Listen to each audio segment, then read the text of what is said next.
메타버스 개념에 대해서 살펴보겠습니다. 메타버스입니다. 메타버스는 메타라고 하는 단어와 유니버스라고 하는 단어가 합쳐진 그런 새로운 용어입니다. 이 메타의 뜻은 가상, 초월 이런 의미가 있고요. 유니버스는 여러분이 잘 아시듯이 세계, 우주 이런 뜻이 있습니다. 이렇게 합쳐진 메타, 유니버스, 합쳐서 메타버스는 한마디로 가상세계, 초월세계 이런 의미로 사용되고 있습니다. 메타버스가 최초로 언급된 소설이 있습니다. 1992년 닐 스티븐슨의 소설 스노우 크래시에서 유래했다고 알려져 있습니다. 이 작품 속의 메타버스가 어떻게 묘사되어 있는지 한번 살펴보면 양쪽 눈에 서로 조금씩 다른 이미지를 보여줌으로써 3차원적 영상이 만들어졌다. 이런 내용이 있다고 하고요. 그것을 동화상으로 나타낼 수 있었다. 이렇게 언급된다고 합니다. 그는 컴퓨터가 만들어내는 그의 고글과 이어폰에 계속 공급해주는 가상세계에 들어가게 되는 것이다. 뭐 이런 내용도 있고요. 컴퓨터 용어로는 메타버스라는 이름 이렇게 표현됨으로써 이 스노우 크래시에서 메타버스라는 단어가 처음 유래되게 됩니다. 이 소설 속의 묘사된 내용을 살펴보면 이 3차원적인 영상, 동화상, 고글, 가상세계 이런 키워드가 핵심 키워드가 되겠죠. 일반적으로 메타버스를 분류할 때 ASF라고 하는 기관의 이 네 가지 메타버스 분류를 많이 사용합니다.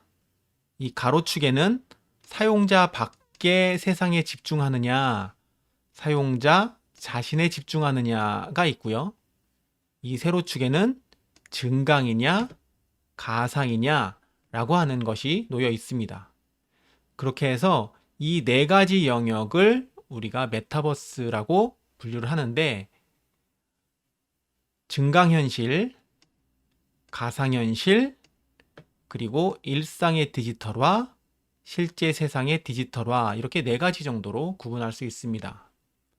여기서 일상의 디지털화는 일반적인 소셜미디어 또는 블로그까지 포함하는 거고요. 실제 세상의 디지털화는 구글 어스와 같이 또 다른 디지털 세상을 만들어내는 것을 이야기합니다. 세상을 정확하게 데이터로 매핑하는 것, 이것이 실제 세상의 디지털화, 여기 미러월드라고 표현하고 있습니다. 메타버스 분류에서 저는 이번 컨텐츠를 이 네 가지 분류 모두 사용하기보다는 이 증강현실과 가상현실 중심으로 설명하려고 합니다. 증강현실은 실제 세계와 디지털 데이터를 합쳐놓은 그런 것입니다. 그래서 실제감과 몰입도가 매우 높다는 특징이 있죠. 또한 가상현실은 디지털 가상세계를 의미합니다. 그래서 개인이나 사물의 자아, 행위가 디지털적으로 가상세계에 구현되어 있는 것을 의미합니다. 그래서 이 컨텐츠에서 메타버스다라고 한다면 대부분이 이 증강현실 그리고 이 가상현실에 해당되는 것을 제가 표현하는 단어라고 보시면 되겠습니다. 소셜미디어나 블로깅 또는 이런 구글어스와 같은 것들은 이 컨텐츠에서는 메타버스라고 분류하지 않을 겁니다. 다만 이 구글어스와 같은 실제 세상의 디지털화한 미러월드는 뒷부분에 증강현실이나 가상현실과 합쳐져서 또 다른 메타버스의 어떤 사례로 약간 언급하기는 할 겁니다. 네, 정리해 보겠습니다. 메타버스는 메타와 유니버스라고 하는 단어가 합쳐진 뜻입니다. 가상세계라는 의미죠.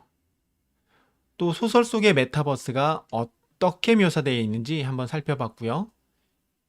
이 속에는 3차원적인 영상이다, 고글이다, 이런 표현들이 나와 있는 것을 살펴봤습니다. 그리고 이번 컨텐츠에서는 메타버스를 증강현실이나 가상현실 중심으로 설명을 하겠다라는 것도 설명을 드렸습니다. 이렇게 해서 간단히 메타버스가 무엇인지 살펴봤습니다. 메타버스의 주요 특성에 대해서 살펴보겠습니다. 메타버스의 주요 특성을 저는 화면에 보는 것처럼 5개로 정리했습니다. 우리가 메타버스라는 걸 검색하면 상당히 다양한 사례가 나옵니다. 사례와 특성, 그리고 그 메타버스별 장단점들이 나오는데요. 이 장단점을 우리가 분석하기 위해서는 이런 특성을 특성별로 따로따로 구분해 볼 필요가 있습니다. 그래서 저는 이 공간, 관계, 재미, 활동, 그리고 마지막으로 부캐, 부가적 캐릭터, 이 5가지의 특성 키워드를 뽑아내서 각각 설명드리겠습니다. 먼저 공간입니다. 메타버스는 공간에 특화된 형태로 발전할 것입니다. 그리고 이미 증강현실이나 가상현실과 같이 공간에 특화된 형태로 발전하고 있습니다. 증강현실과 가상현실 모두 공간 없이는 존재하지 않습니다. 따라서 신사업 아이디어를 구상할 때도 이 공간적인 특징을 잘 살려야만 합니다. 첫 번째로 공간의 확장입니다. 우리가 현실 세계에 있는 공간을 메타버스로 어떻게 확장할 것이냐, 이것이 중요합니다. 두 번째는 공간의 차별화입니다. 현실 세계 공간과 이미 있는 웹상의 공간을 어떻게 차별화해서 메타버스로 발전시킬 것이냐, 이것이 중요합니다. 세 번째로 공간 속의 경험에 집중할 필요가 있습니다. 공간을 그냥 만드는 것이 아니라 그 속에서 어떤 경험을 하게 할 것인지, 이것이 상당히 중요한 포인트입니다. 가장 쉬운 것은 공간 자체에 집중하는 것입니다. 월드를 만든다든가 공간에 대한 어떤 확장이나 차별화를 통해서 공간을 형성하는 그런 아이디어가 나올 수 있겠죠. 다음은 관계입니다. 메타버스의 지속성을 위해서는 그 속에서의 관계 형성이 중요합니다. 우리가 현재 많이 사용하고 있는 이 소셜 미디어도 대부분 관계 형성에 초점이 맞춰져 있죠. 그래서 소셜 미디어라고 부르는 것입니다. 소셜 미디어의 특징을 공간적으로 확장하는 것이 필요합니다. 그것이 메타버스의 장점으로 다가올 겁니다. 만약에 관계 형성이 없는 메타버스를 구축한다 라고 한다면 굉장히 퀄리티 높은 컨텐츠로 승부를 내야 할 겁니다. 접근 방법은 이렇습니다. 첫 번째, 관계 확장입니다. 일반적으로 우리가 활용하고 있는 소셜미디어의 관계성을 어떻게 메타버스로 확장할 것이냐, 이런 고민을 해보셔야 됩니다. 두 번째는 관계의 차별화입니다. 소셜미디어에서 우리가 많이 느끼고 있는 이런 관계적인 특징을 메타버스에서 어떻게 차별화 포인트로 더 가지고 갈 것이냐, 이것이 중요한 것입니다. 또한 관계를 위한 경험을 우리가 설계해야 될 것이고요. 관계 형성에 필요한 컨텐츠도 매우 중요할 겁니다. 다음은 재미입니다. 메타버스 세대가 메타버스를 이용하는 이유는 재미있기 때문입니다. 무언가 재미가 있기 때문에 메타버스 세대가 메타버스를 이용하는 겁니다. 어떤 포인트로 재미를 줄 것이냐가 관건입니다. 이 재미를 설계하는 것이 아주 중요합니다. 이때 우리가 고려할 수 있는 것은 게임화, 게이미피케이션이라고 하는 요소를 적극적으로 활용할 필요가 있습니다. 왜냐하면 메타버스는 이 게임과 뗄래야 뗄 수 없는 그런 관계에 있기 때문입니다. 접근 방법은 이렇습니다. 첫 번째, 공간에 재미를 더하는 방법입니다. 공간도 그냥 공간이 아니라 재미있는 공간으로 설계하는 것이 중요합니다.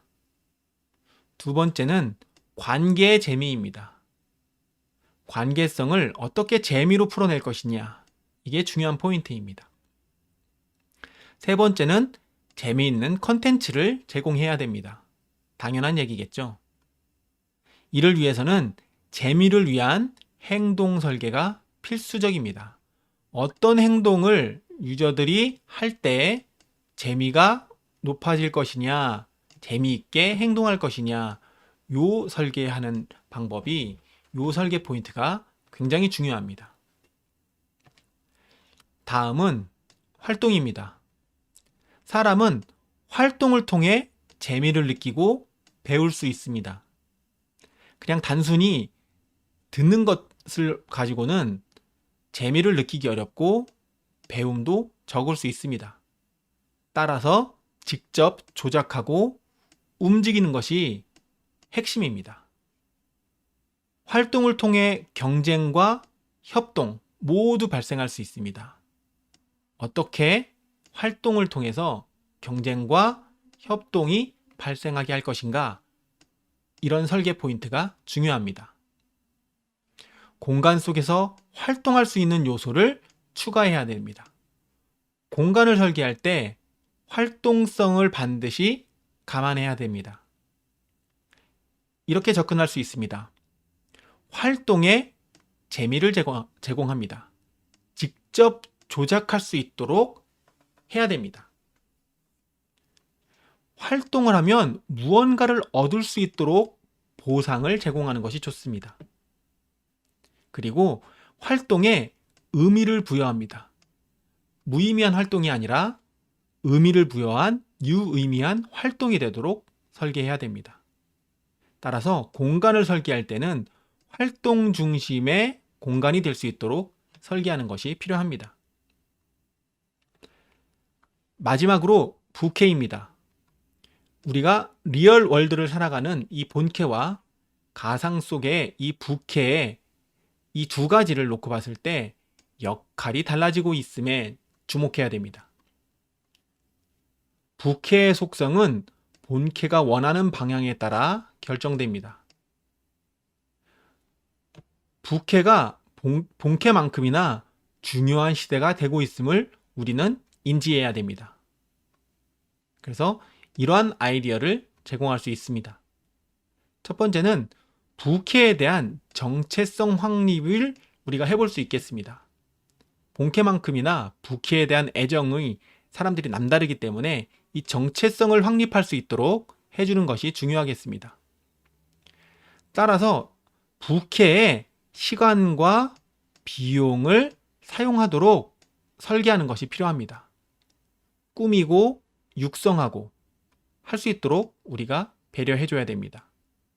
또한 부캐에 본캐 자신을 투영할 수 있도록 해주는 것이 좋습니다. 그냥 전시형 부캐가 아니라 자신을 투영한 어떤 의미를 가질 수 있는 그런 부캐가 되도록 해줘야 됩니다. 그렇게 되면 점차 애정을 갖고 부캐를 육성하게 되겠죠. 정리해 보겠습니다. 메타버스의 특징을 저는 이 5가지로 정리했습니다. 공간, 관계, 재미, 활동, 그리고 마지막으로 부캐. 이 5가지 키워드를 잘 기억하셔서 좋은 아이디어 만들어 가시길 바라겠습니다.